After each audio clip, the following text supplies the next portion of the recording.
Hey, good afternoon and welcome everyone to Groove Swing Speak live on the coast. Got a very special show for you. I'm getting a little background noise here. Got a very special show tonight. Hey, but before we get to our guests, I want to welcome. Hey, Tanisha, how are you? I am doing good. Great. Uh, Tanisha, and also Sister Tiffany Hilliard. Hey, Tiffany. Hello. Good evening, everyone. Good evening. And my brother, Sergeant Clayton Brown. Hey, big brother, how you doing? Doing good, man.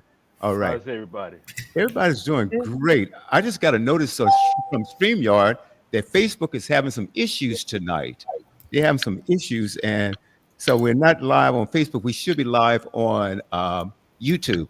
Hopefully, Facebook will get themselves together, but we're not on Facebook as of yet. Oh boy, I see it right here.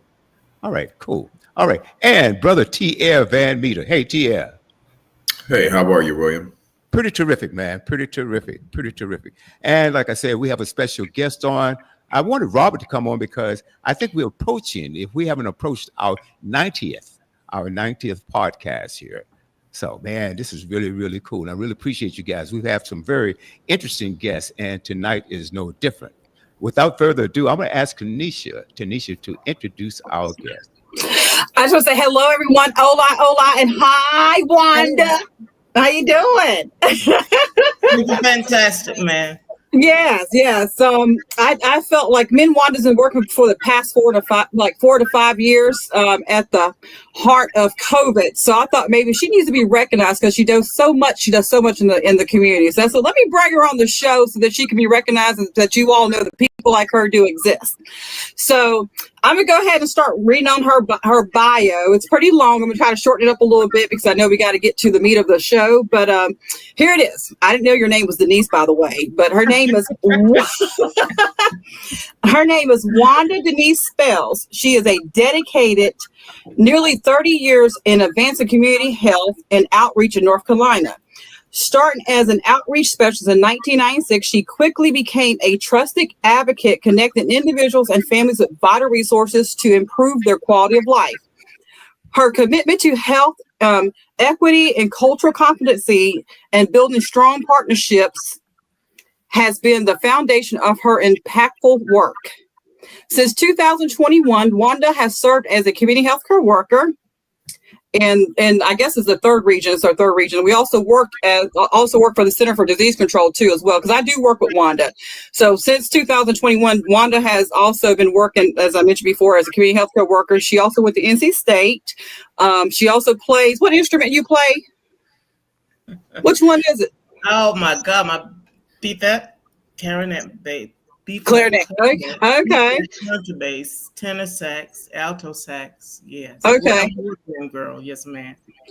And so this is pretty much what I've got for your bio. And also, too, I want to mention, too, that you also do PSS, peer support specials, where you actually help people that are, have went through some traumatic situation, depression or postpartum or something like that, or PTSD. And so she actually works with people like that in the community, too, to try to help them to be able to get past their obstacles when it comes to mental health issues or issues like that too as well. But she is well-rounded. I've seen Wanda go into the concentration camps. I call them concentration camps, the homeless camps in Raleigh, Wake County, and sleep overnight with the homeless, the unhoused community, providing, toiletry, food, tents, you name it, my soap sometimes, some candles and things like that too, to be able to facilitate that they have a comfortable, stay in the woods, in the wilderness, and she tries to help anybody she possibly can. So that's why I thought maybe I'll bring her on the show, because she does great work and she need to be recognized. Outstanding. Yeah. So quite a resume. And you were one of these people I would call a true community activist. Mm-hmm. Yeah, start off the question, then we'll go around the board.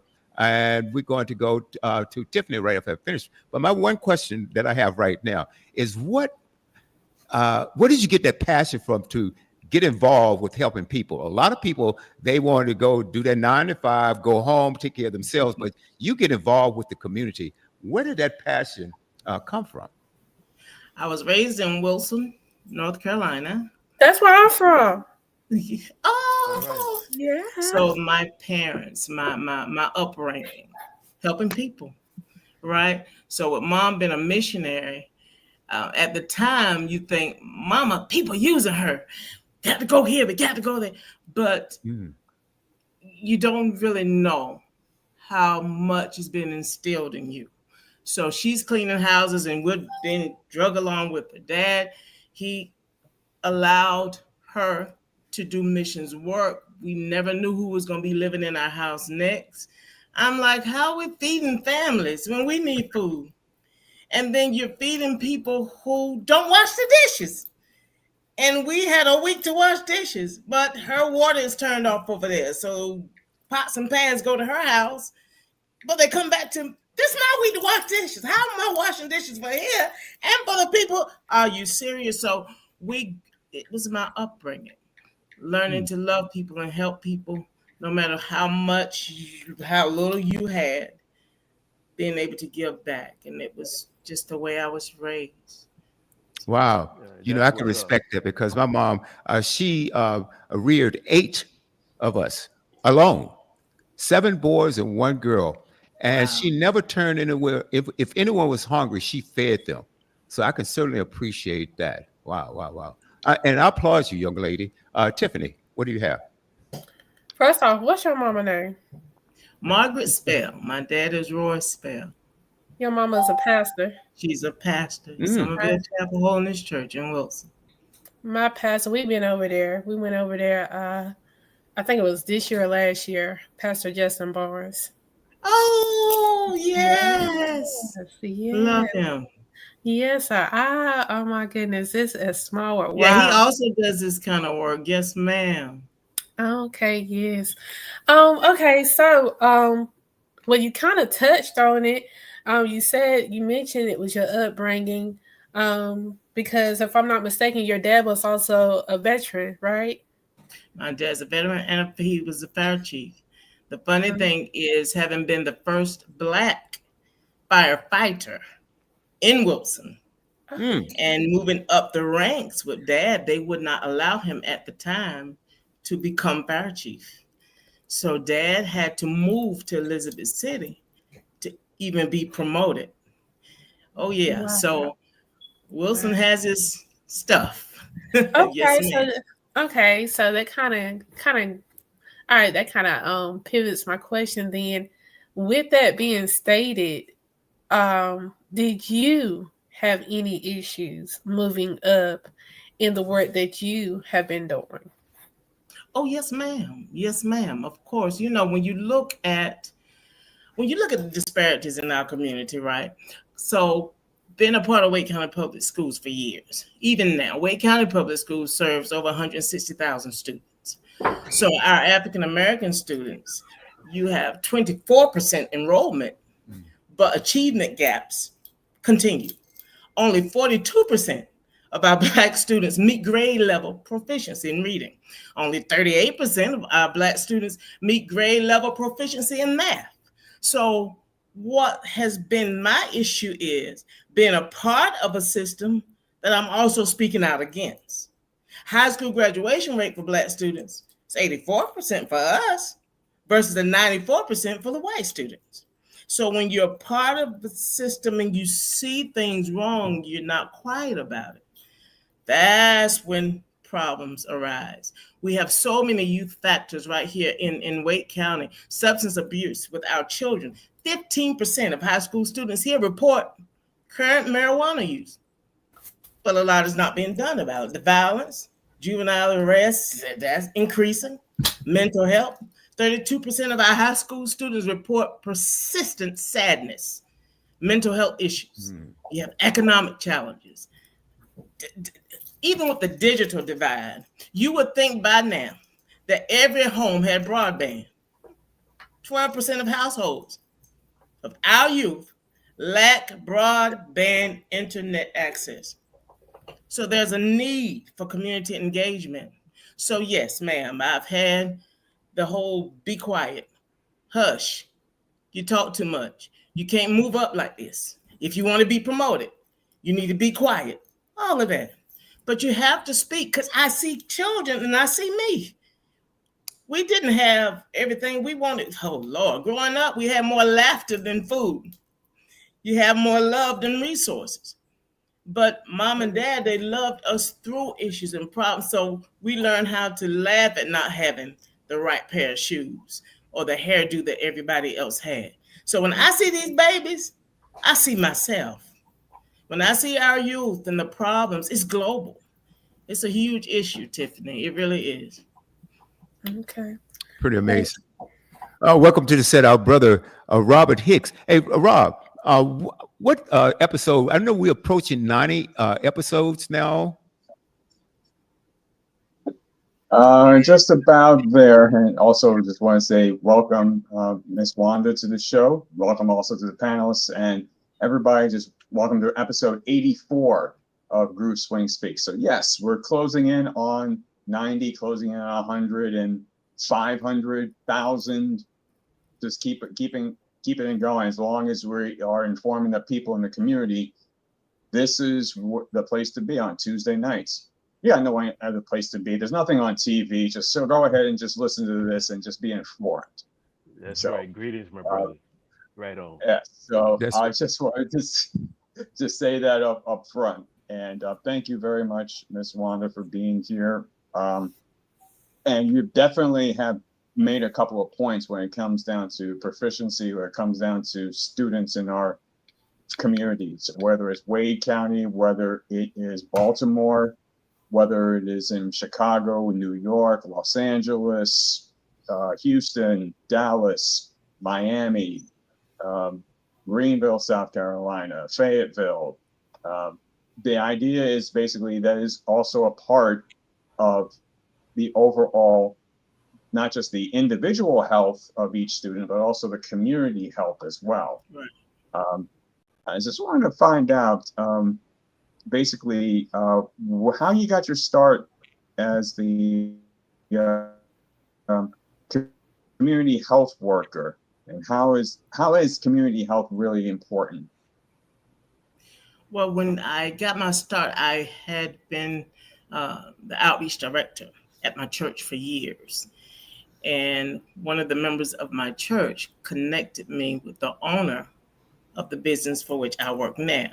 So when she called me, I was working in Wake County Public Schools. And her question was, what are you doing? I said, well, I'm at work. She says, well, I want to pay you. This was during the pandemic. She said, I want to pay you for what you do for your church for free. I said, no, whatever you need. She said, just be quiet and get paid. I want you to come and work for me. And I had no clue what she wanted me to do.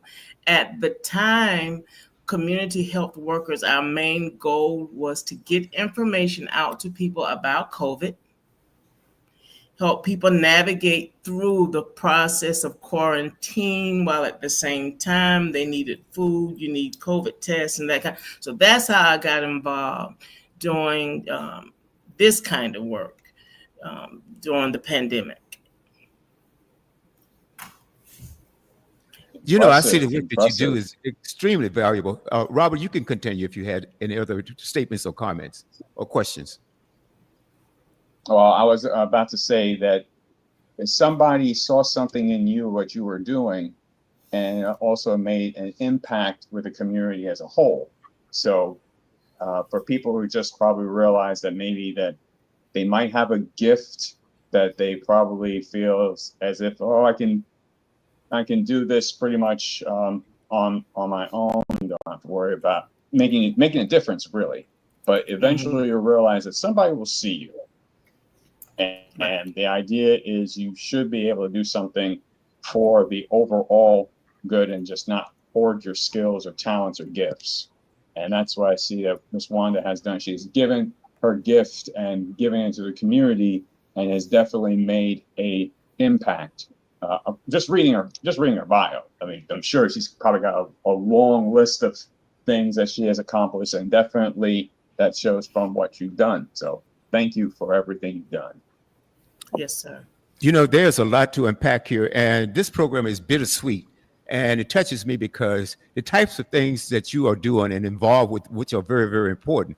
These are the types of things that we want to expose. We like to expose the brilliance in our culture, but also where can we improve the situation? Because I'm heartbroken to hear that so many of our children are failing.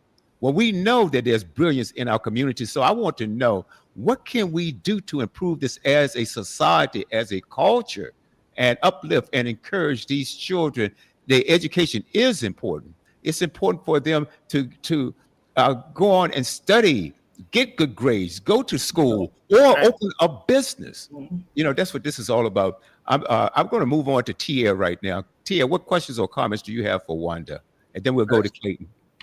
Actually, you kind of you began to steal it right there, because you know, as she was saying that you deal with the homeless, and you were talking about like the reading proficiency of Black males. I have right in front of me right here, it says the Black male reading proficiency lags significantly behind national and other demographics, with low percentages of 8th and 12th graders reading at proficient levels.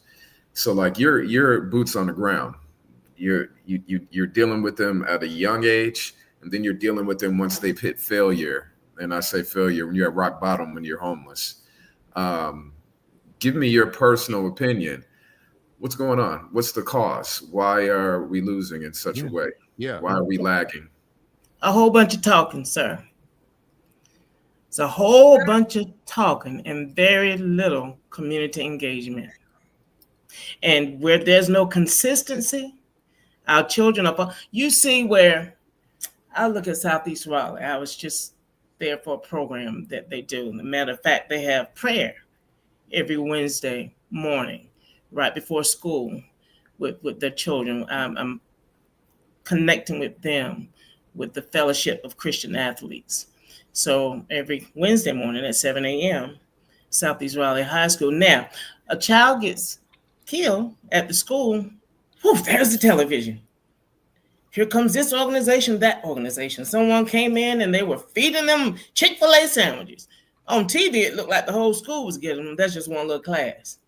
After that, after the TV cameras are gone, Yes. nobody's there. Mhm. There has to be consistent involvement, consistent community engagement. We have to deal with these social determinants of you can't learn when you're hungry.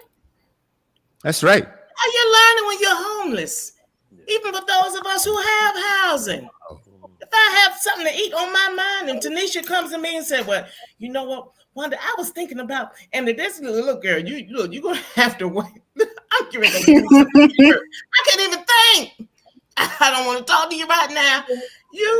What you learn when you're hungry, when you're homeless, when you're worried about basic needs, those things that we grasp every day. There are a lot of people who don't have what we have.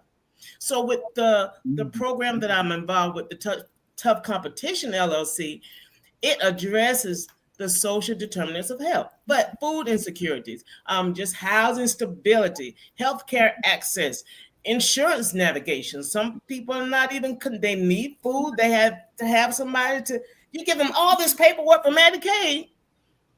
Are you going to take time to sit down with people and help them fill the forms out? That's what we do. Are you going to sit down with people and help them fill out the forms for EBT?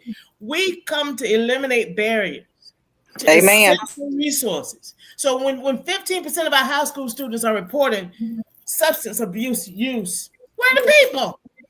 32% are reporting persistent sadness, mental health issues. I have a small child calling me yesterday whose mom is looking for him. He decides he's going to, instead of coming home from school, he's going to catch the bus and go to Triangle Mall. Now she's calling me wanting to get to Triangle Mall to look the whole mall. We're supposed to go through the whole mall, look for this child. So we know that there are underlying issues, but we have to stop and study. Somebody out here has to be connecting families to comprehensive support so that students can focus on learning. Mm-hmm. So that our young boys can say, "Oh, look at them. Oh, it's so sad." I have a young man living with me now. years ago in Wake County Public Schools. I see these two little boys. I just started asking questions, y'all. Just wanted to know, how can I help buy socks? Tiffany, I wanted to know, didn't I used to get a haircut? What happened? Well, Wanda, you didn't know? The dad went to prison. I didn't know. I stepped in to help. Both little boys ended up living with me. Been with me now for the last 8 years. Wow. Guardianship. When the judge hit the gavel and said permanent custody, I almost passed out. Because I stepped in to help, but it's like help has to look like action. So to get back to your question, what's wrong? What is it? There's not enough consistency. There's not enough real down to the grit passion for. There are certain things, if you call me at 2:00 in the morning, I'm gonna be like, choir rehearsal. Somebody done lost their mind. If you call me at 2, 3 in the morning to say feed somebody under the bridge, I'm up. I'm ready to go. See, Because I have a passion for it. There are a lot of people who are in churches and pastors and people who are heads and leaders of organizations who don't have a passion for what they do.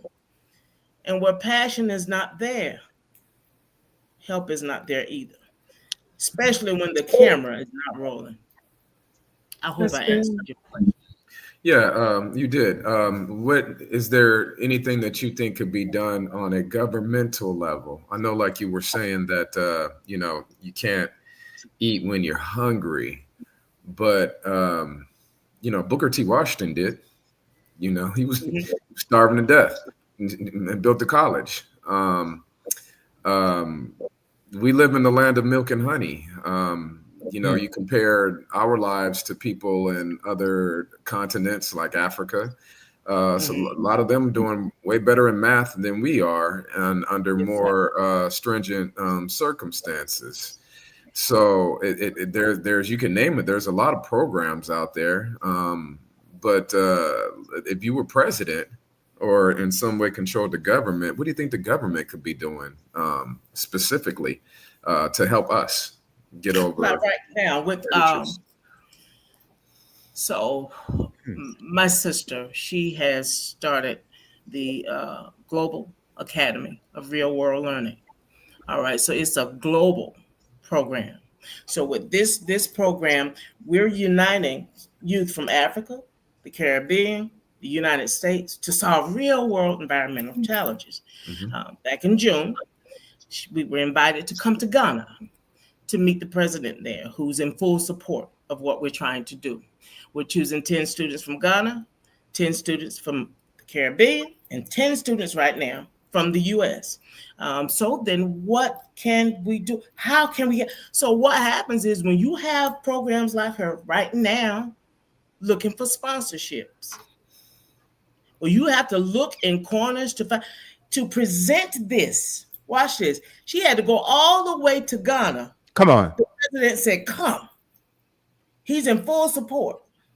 Matter of fact, when we launched the program, he's already said, I will give the opening blessing and I will give the royal address for your program.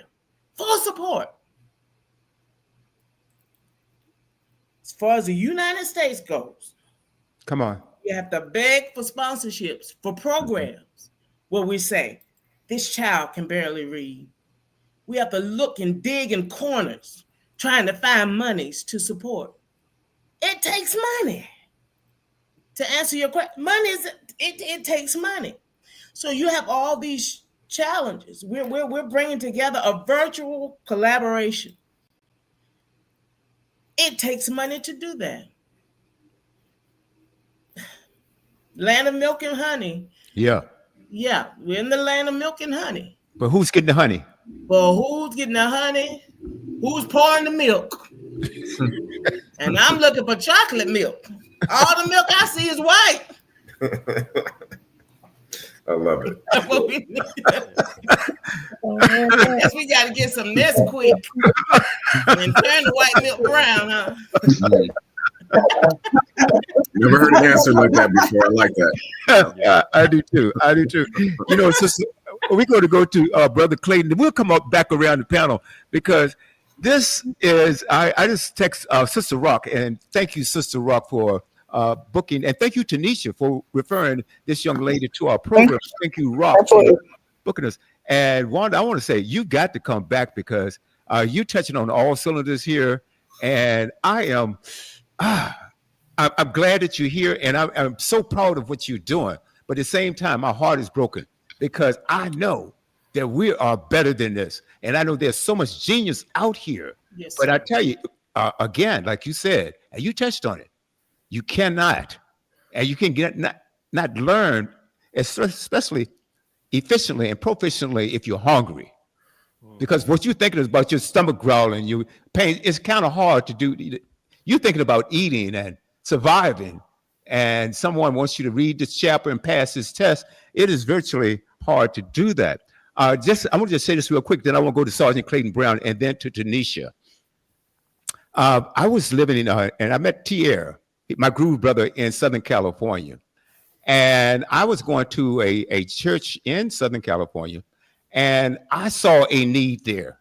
And I went to my church and I said, I'd like to put on a program, a workshop, and I will bring in professionals of all walks of life to come in and have a workshop. We want to invite our children into this. And also, if the church could put on a program where we have a mentorship where these professionals can volunteer each and every week and teach English, writing, math, also computer skills, and I wanted to get that started. The powers to be, it never happened, but if more of our churches got involved instead of hooping and hollering on Sunday, now it's okay to go to church, it's all right. But if you have a working church, then I think that you also help the society to improve.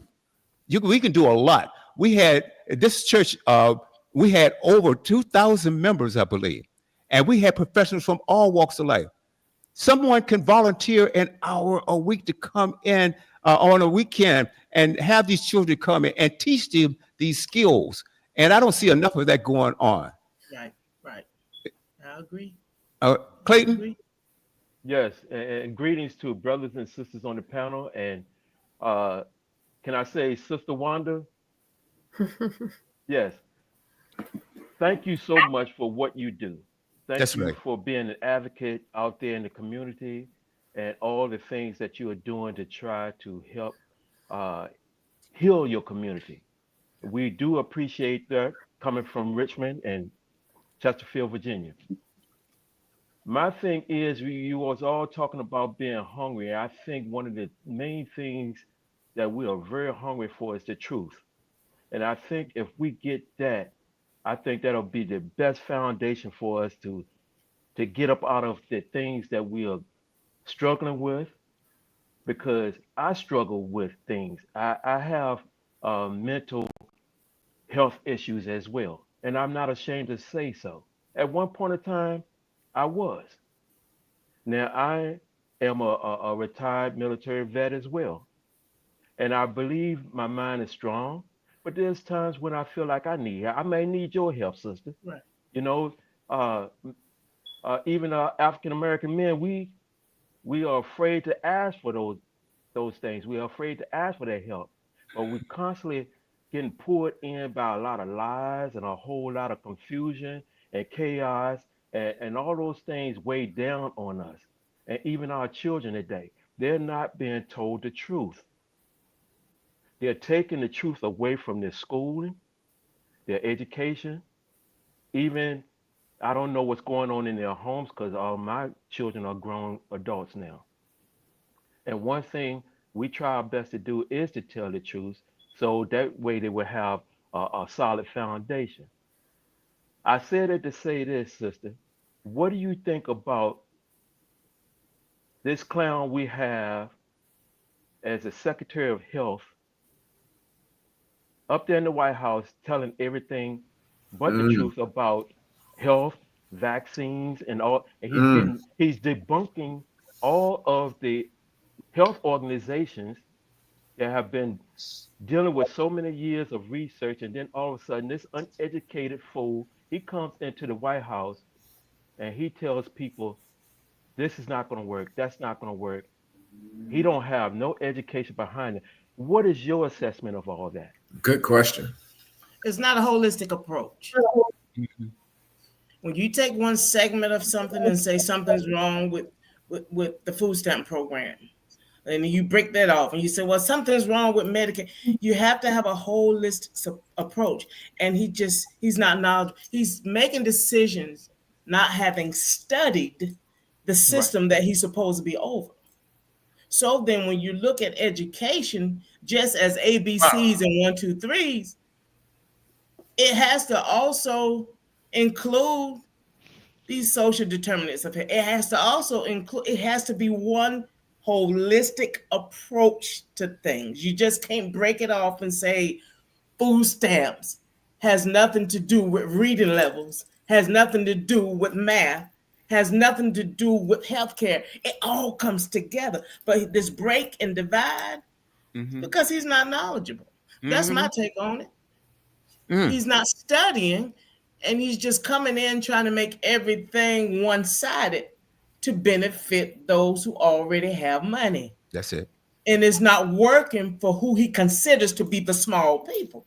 There are no small people.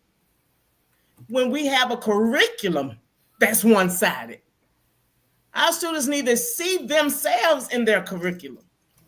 When they understand that we have a rich heritage and the contributions that we have all made to global civilization, it builds confidence. It builds and it pushes academic engagement. So then it makes the kids want to learn more and it makes us want to do better. But you hate to build that the government doesn't really care to see us do better. That's right. And it's sad. I mean, it's really sad that you're governing a people. In your mind, you can just govern a people. But that a people is, in your mind, one color. No, we are all the people. So you're trying to govern the White House from a white perspective, where only these people are benefiting. What about the rest of us? That's right. Come on. And from a health standpoint, I saw your bio. You have done some extensive work over 30 years in the health system with the vaccines and all the other things. He's got his hands on the possibility of people getting the right health care or the wrong health care. So with that said, how do we protect ourselves? Because he is not somebody I'm going to listen to. In our communities, how do we protect ourselves and educate our own people that this is not going to be You just said it. You just said it when you said the word educate. And when you were talking, I thought of the scripture. The Bible says that our people, we perish for the lack of knowledge. That's right. We're signing paperwork before we read. We're becoming participants in programs before we study them. We are allowing even when our jobs have health insurance and these packets that they just throw you in without even having a meeting and asking you if you want to be with Aetna or do you want to be with United Healthcare. All of a sudden, you're standing in front of a doctor paying a $50, $60 copay. Wait a minute, I don't remember signing anything. Tanisha, I don't remember signing anything. Say, I want this here. Yeah. So we have to be, we're not educating ourselves. Even when it comes down to voting, sir. We're still dealing with the whole Tanisha, she's running for Tanisha. That sounds like a black lady. I'm gonna rename that. Oh, yeah. Taquita, they sound black. Okay, no, Howard, okay. No, he might be a white man. Ain't gonna. But come on, y'all. And then when people become officials in these offices, Then we sit back and complain about the decisions that they're making. The first decision was yours. We have to educate ourselves. Not lack of knowledge. That's my answer to that question. Wow, wow, wow. Thank you. You're hitting on all cylinders, sister. And I'm going to toss it over to Denisha, but I got a question because a lot of what you just said, and if we can go up to the, let's go to Washington, D.C. Mm-hmm. And my question to you is, when you start talking about education and the lack of food and how it's hard to learn if you're hungry, yet they're taking away food equity. They take away lunch programs. Okay. How much, in your opinion, is this done by design? Oh, and especially when you've got a Secretary of Education that wants to dismantle the Department of Education, not only in this administration, going back to his previous administration when he had Betsy DeVos in there, and she was anti-culturalism, anti-education. They want to take away our history. How much do you think this is by design? 100%. Thank you. 100%. It's by design. Look at your neighborhoods. Look at your communities. When I'm studying in West Africa right now. I'm getting warm.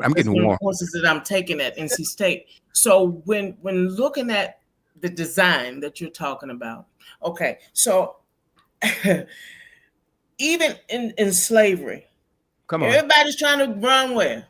Let's get with Harriet Tubman. We're going to run to the north. We're going to go to the north. Follow the North Star. The north. Just looking at where I live, sir. I look at Wilson, where I'm from. Tiffany, everything across the bridge has been moved now away from us. Yeah. Even here in Wake County, you have North Raleigh. You got Southeast. You got...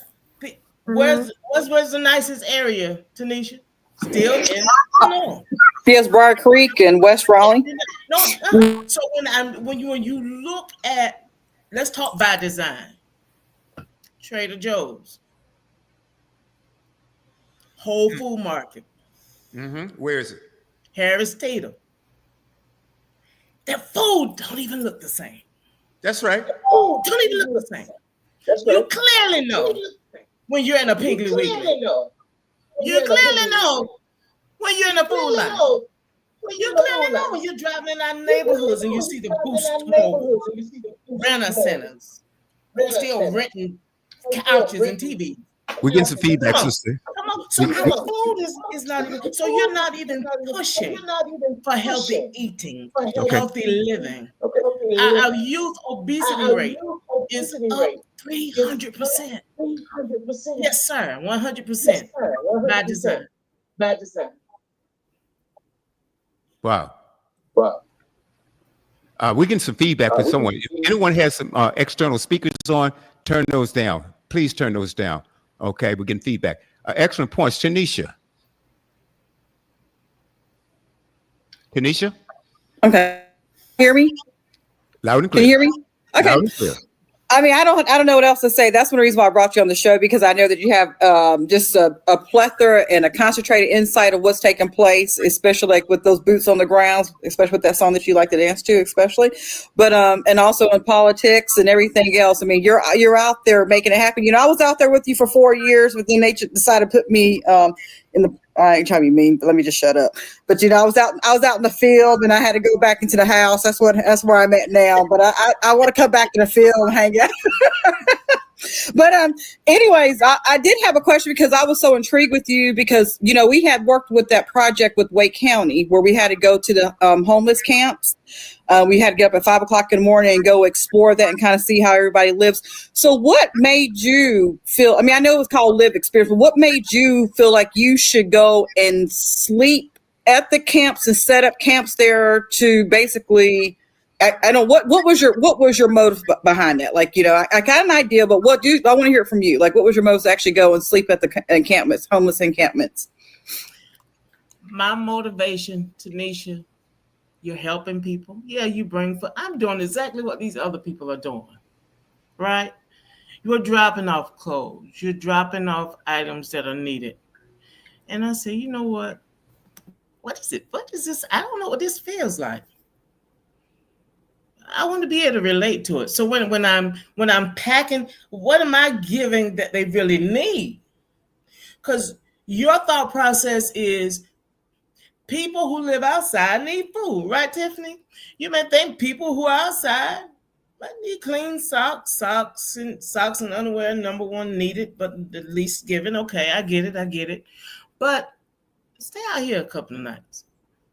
And then you may see a need that's something that you hadn't thought about or discussed. I want to know.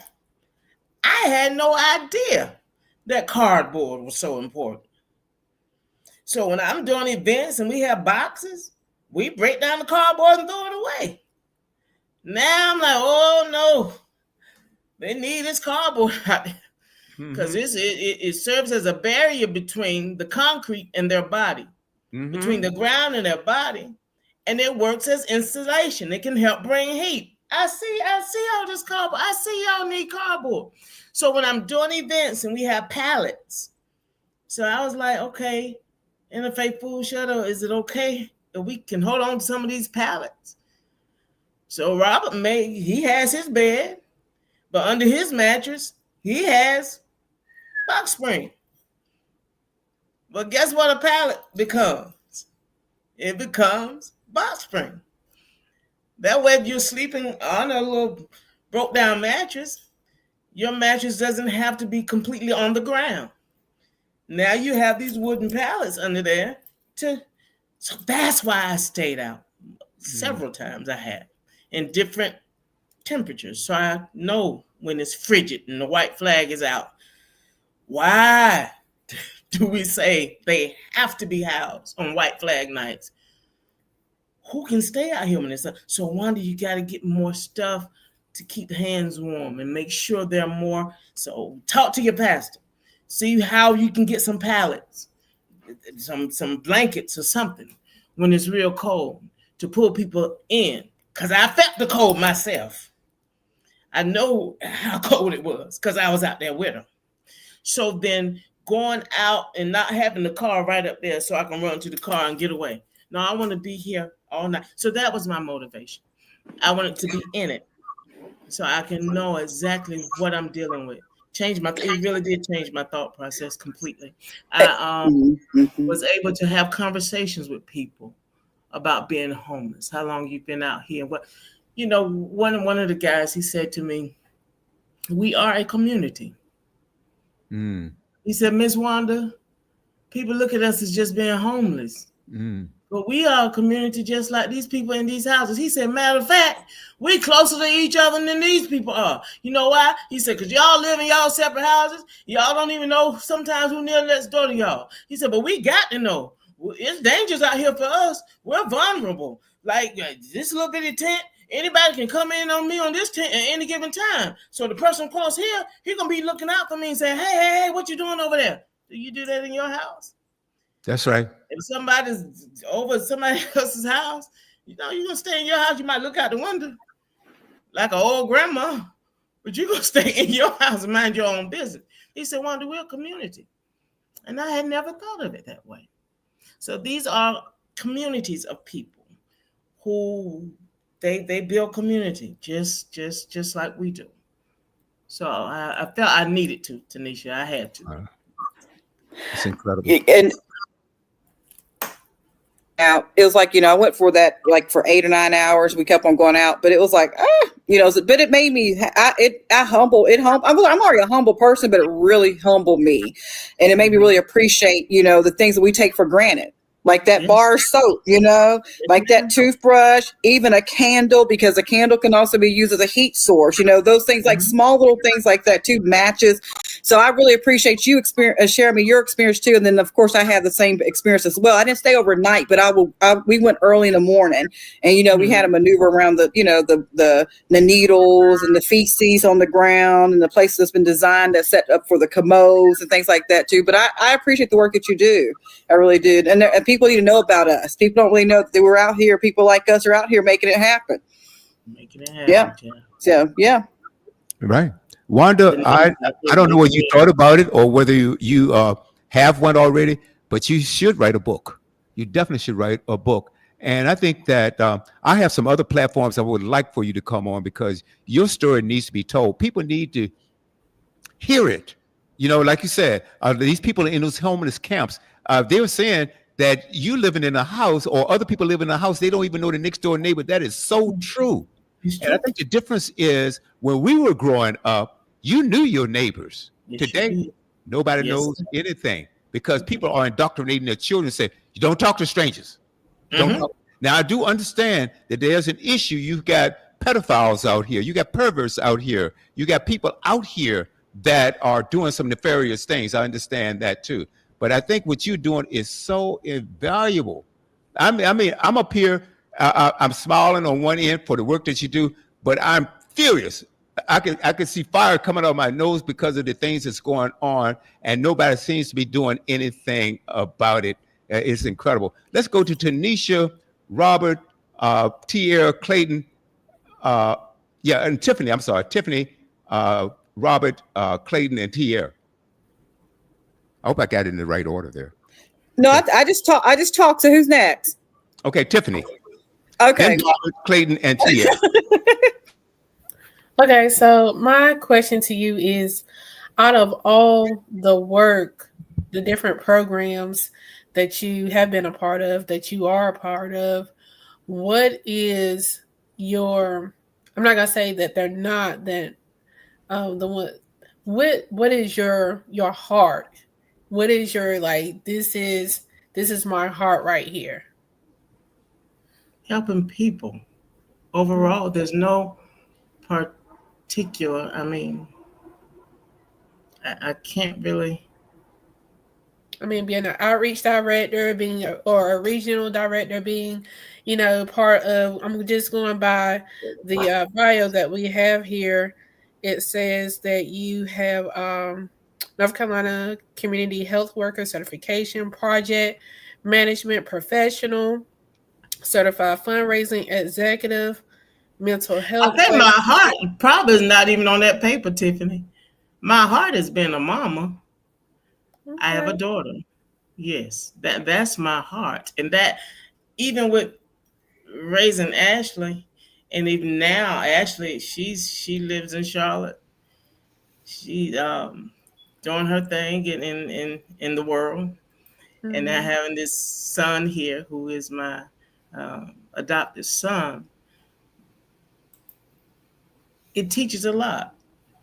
Raising children, the love and the compassion and the help and the helping with homework and everything that I had, I can just break down to instill in my daughter.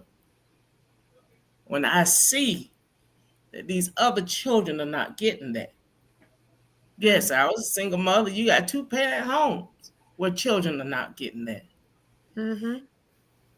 And I draw a lot from my relationship with my daughter to help somebody else's daughter, to help somebody else's son. Children the youth, we have to provide that structure. So I say the heart of it, my love for God, of course, my child, and my family. And I draw from that to keep this passion moving, keep it moving. Because tired? What do you say? Wore out? Still have to do your 9-to-5 job and be on call for everything else that you do after you've done your work? Yes. But without the help of God, there's no way that I'll be able to do all that I do. I do wish, like pretty much William, all of y'all has said, that people would get involved and stay connected, even with people like y'all who are out here also doing the work, who are not the most visible. You need to be. We need to be more visible. But yeah, that's what I would say my passion. Nice. Sweet. Important work for me is. Gotcha. All right, who's next? Well, I'm gonna go ahead and chime in while I got this on my mind. And again, I want to thank you, Miss Wanda, about what you do, and I pray that God give you the strength to continue to do that with the energy that you have. I also hear this feedback, but I'm gonna try to get through this. We as organizations with the Swing Fi Swing and Groove Fi Groove, we are very much involved in doing those things on the ground and the community service programs. And I am proud of my sisters and my brothers, from computer labs to feeding the hungry, going out and doing the food camps and whatever we can do. And it's fulfilling. So I see where you're coming from. It's very fulfilling and make you feel like you have a purpose. And that's what the Lord put us here on this earth to do, not to be selfish. Do you see through your programs that people are getting it, or they just grabbing hold of what they can grab hold of and just moving along, or are they out there trying to uh, pick up some of the awareness that you have and doing some of the same things that you're doing? Not as many people are getting it, like you said. It's I would like to, but you have to be grateful for Yeah. those who are. So when asking for mentors and volunteers and partners, I'm grateful for the community partners who have come along to help. Um, yes, sir. So I feel like some are, because there are people out here who do have a passion for Mm. for the work, and a passion, a real passion. Yeah. There should be more platforms, I think, where those who do have the passion can connect. I remember even when you're looking at the Bible, some of the prophets thinking that they were all by themselves, and then God had to come back and say, no, no, no, there's 7,000 more of you. So you Yeah. don't know who those are until there are platforms like this that can bring us all together. So some are getting it. I just wish there were more. Yeah, it's a Mhm. lot of work to do. And thank you too, Tanisha, for what you do as well, alongside of her. Man, You're welcome. Mhm. I Robert? think I think Tia's up next, isn't he? Okay. All right, let's talk about the coronavirus. You were boots on the ground during that epidemic as well. When Corona kind of first popped up on the scene, a lot of Black people were telling me that this was something created to kill us.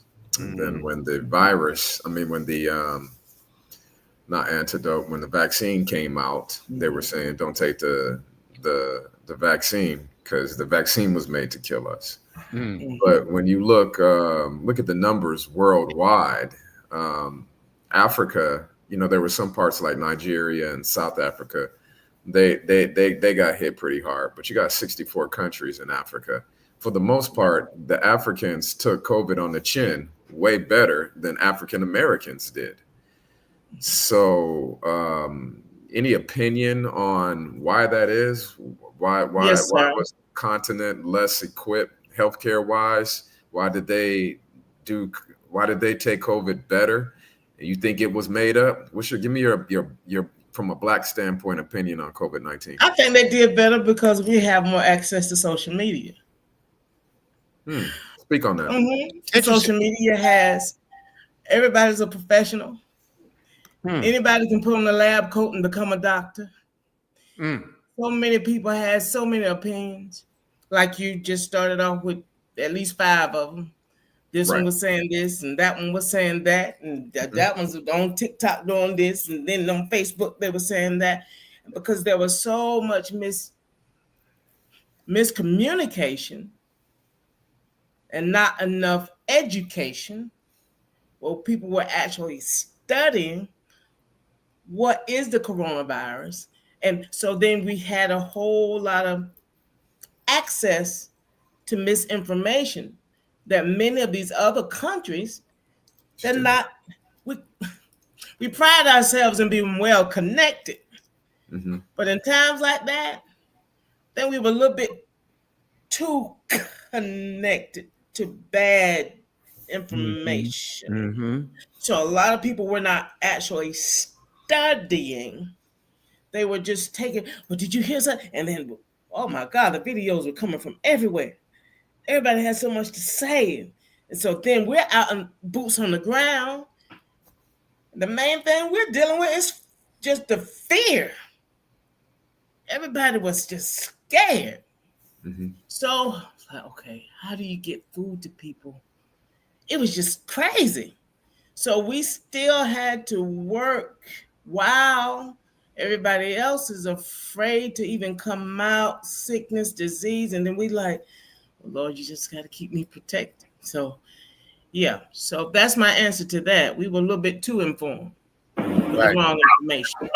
Yeah, and misinformed also. I'm getting feedback. A little misinformed as well, you know. Oh, Wanda, before we go on, how can people get in touch with you? I just sent my email, telephone number. I can also send you. Put it in the comments, if you will. I'm doing it now. Yes, Yeah, sir. put that in the comments. Let's see what happens here. I see something in the private chat. Okay, let me do that. Let me do this. Yeah, I just put it in the private chat. Okay, let me put it in the main there. You know, and great question. In the main comments. I'm gonna put it in the main comments. I'm gonna Yes, try. sir. Yeah. Yes, sir. Let's try it right now. One thing, great question, Tia, because you're right. There was so much misinformation, and the thing about this, because 45, 47, his entire administration, they got vaccinated, and he's the one that had what Operation Warp Speed, whatever it is, to get it out. But you know what's really ironic? He got it first. He got it first. They all got it first. Fox News, they got it first. But then they started putting it out that it was bad. And so there's something nefarious going on there. How come they can get it? They get it. The administration did it, but yet they telling the public that it's bad. Uh-huh. Why do you think they did that? They had their own agenda. Of course. Yeah, of course. Always. Of course. Who's next? Is it Always. Tanisha? Tanisha, are you next or Robert? Oh, it doesn't matter. Was it Robert or myself? You, Robert, or myself? Robert? I was just getting connected back on. Okay. Yes. I just wanted to say again, thank you, Miss Wanda, for being here this evening. How can people get in contact with you to be able to just communicate, find ideas, or even collaborate with you? I just put it up, Rob. It's in the chats right now. Gotcha. Yeah. Okay. Fantastic. Is there what's next for you in regards to? Is there another project that you're considering to do a further expansion, or where you see that another need and how we might be able to assist?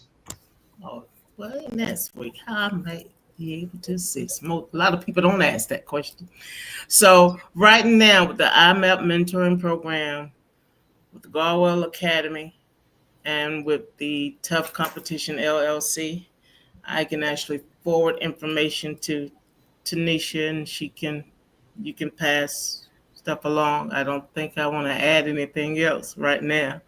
Garwell is www.garwl.com. That website is already set up and running, and the other two, we're still getting those together. But I appreciate y'all bringing me on the show. We just want to be able to help. Right. And so there are so many needs, so many. I mean, you just, like Jesus said, the poor you're going to have with you always, right? That's so right. Poor in spirit, poor economically, poor mentally, poor physically. We have poor health that is leading to early death. People dying from stuff that we could have helped.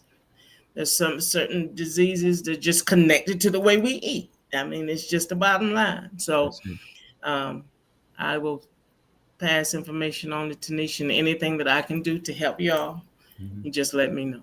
Right. Wanda, do you have question? Do you have time for one more question? Tiffany has one more question. Yeah, I set my time aside because I was actually supposed, to be somewhere else tonight. But this is your time. So however many questions, I'll take them. Awesome. Thank you so much for your sacrifice. No problem. My other question was because Tierra kind of brought it up, talking about COVID-19. It's kind of to piggyback off of COVID-19. I know that we all have been hearing that there is going to be another pandemic coming. I don't know, well, I know that you're spiritual, so I know you get it. By you having worked in the CDC arena, have you heard much information coming about the next pandemic that is going to come that is supposed to be actually 10 times worse than COVID-19? I love it when people say, I heard. That's right. Tell her what. I counted it about five times. You said, I heard. Okay. We cannot help what we hear, but you can change how you perceive it. All right. How do you change your perception? Education. What do you study? Study the last so-called pandemic. And I mean study it. Look at it globally. I want you to look at it regionally. And then I want you to look at it locally. Just look at what went down in Wilson. Study the progression of it. Look at the whole connection to washing of the hands and the wearing of the mask and all this stuff that mama told you that when you were little. Wash your dirty hands. Come on now. So then some things that people just stopped doing because the pandemic is gone, a lot of things were just connected to being clean people. If people just walked and followed Tanisha around, you learn because she's a little OCD going on. Yeah. So what was a lot of this stuff connected to? Just you be vigilant. Educate yourself on how to maneuver in a nasty world. Wow. You got it? Educate yourself. Stop grabbing these doorknobs and don't wash your hands. I wipe them down first, don't I, Wanda? Oh, this hand sanitizer. People use a hand sanitizer instead of soap and water. Yeah, use water. On the bottle, it kills 99.9 or whatever percent of it kills germs. Where are the dead germs? They're still on your hand. It just kills germs on your hands. It doesn't take them off. You still need to wash your hands. That's right. So a lot of this stuff that every cough, every sneeze during that time, y'all know what it was. Everything was COVID. All of that was not COVID. Right. No, it's just a simple common cold. Or allergies. All of that was not COVID. But what happened? It all fell into those COVID statistics. Right. Oh, it's the pharmaceutical. Good, like they were winning a war that they were fighting because you had hay fever. You know, Wanda, anytime we go over, that means it's a great show. And you've been a great guest, and I want to thank you so much. And I'll contact you because I have other platforms I would love for you to come on the Buzz. And I want to thank Tiffany, Sergeant Clayton Brown, Tanisha. Thank you so much for inviting this wonderful guest on. You're welcome. You're welcome. Yeah, Robert. Wow. What a program. we will definitely have you on. Unfortunately, we can't get you on until I think February or March of next year. Rock has got us all the way up until I believe March of 2026. And Rock, thank you again, Rock, for doing such a phenomenal job. But Wanda, I will have you back on. We have several programs that are talk shows, okay? And what you're talking about needs to be heard. Hey guys, thank you so much for another excellent broadcast. Robert, Tiffany, Tanisha, Sergeant Clayton, and my main man, T. Thank you guys so much for your participation and excellent questions. Wanda, you've been a delight to have you on. Thank you so much. Thank you so much. Thank Guys, you. in the meantime, enjoy your Tuesday. Day by day. Najee. Good night, everyone.